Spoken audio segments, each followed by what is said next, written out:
Dikisahkan pada suatu hari, seorang petani menghadap ke Nabi Daud alaihissalam. Si petani mengadukan perihal kebun dan tanaman miliknya yang ada di kebun itu yang rusak karena dimasuki oleh sekelompok ternak milik seorang peternak yang juga merupakan tetangganya. Atas laporan tersebut, Nabi Daud kemudian memanggil kedua belah pihak. Petani sebagai korban atau sebagai pengadu, dan peternak sebagai pihak yang diminta bertanggung jawab atas kerugian yang diderita oleh si petani. Singkat cerita, Nabi Daud kemudian memberikan sebuah putusan bahwa demi keadilan, maka ternak-ternak milik si peternak tadi harus diberikan atau diserahkan sebagai petani sebagai ganti rugi atau kompensasi atas kerugian yang diderita oleh si petani akibat kelalaian dari si peternak. Tapi kemudian terhadap putusan itu, putra Nabi Daud, Sulaiman, yang kita kemudian kenal sebagai Nabi Sulaiman, memberikan usulan kepada ayahnya. Nabi Sulaiman mengusulkan agar si peternak menyerahkan ternak miliknya kepada si petani. Demikian juga sebaliknya, si petani menyerahkan kebun miliknya kepada si peternak. Tapi dengan syarat atau dengan catatan bahwa kebun tadi harus dirawat oleh si peternak serta tanaman-tanaman yang ada di dalamnya.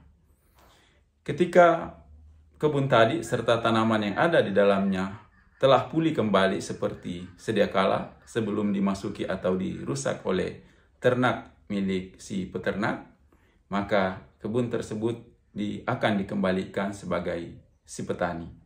Pada saat yang bersamaan, si petani juga akan mengembalikan ternak milik si peternak yang selama dalam proses pemulihan kebunnya, ternak tersebut atau manfaat atau hasil yang diperoleh dari ternak-ternak itu diambil oleh si petani.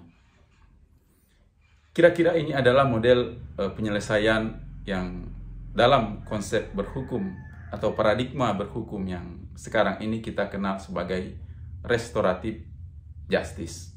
Si peternak tidak kehilangan haknya selamanya, tidak kehilangan ternak selamanya, tetapi pada sisi yang lain si petani juga kerugian yang dimilikinya bisa dipulihkan kembali.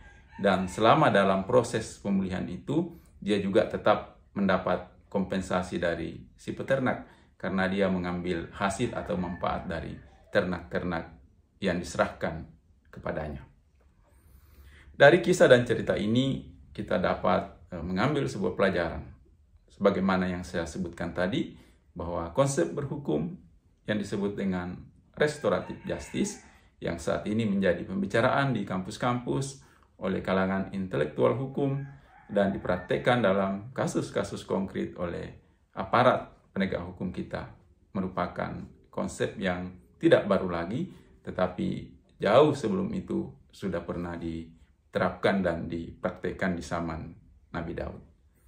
Demikian pula dalam konteks hukum tata negara atau politik, proses rekonsiliatif semacam ini juga sebenarnya pernah diterapkan di Afrika Selatan ketika Nelson Mandela dibebaskan dari penjara dan kemudian dia menjadi penguasa di negara tersebut, maka dia tidak melakukan balas dendam terhadap pihak-pihak atau kelompok-kelompok yang mendiskreditkannya atau menyebabkan dia sampai masuk penjara.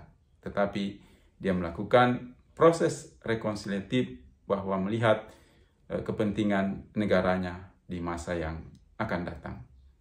Saya kira itu yang menjadi inspirasi kita dari kisah-kisah Nabi berkaitan dengan proses penegakan hukum kita dan bagaimana membangun masyarakat yang rekonsiliatif. Terima kasih. Assalamualaikum warahmatullahi wabarakatuh.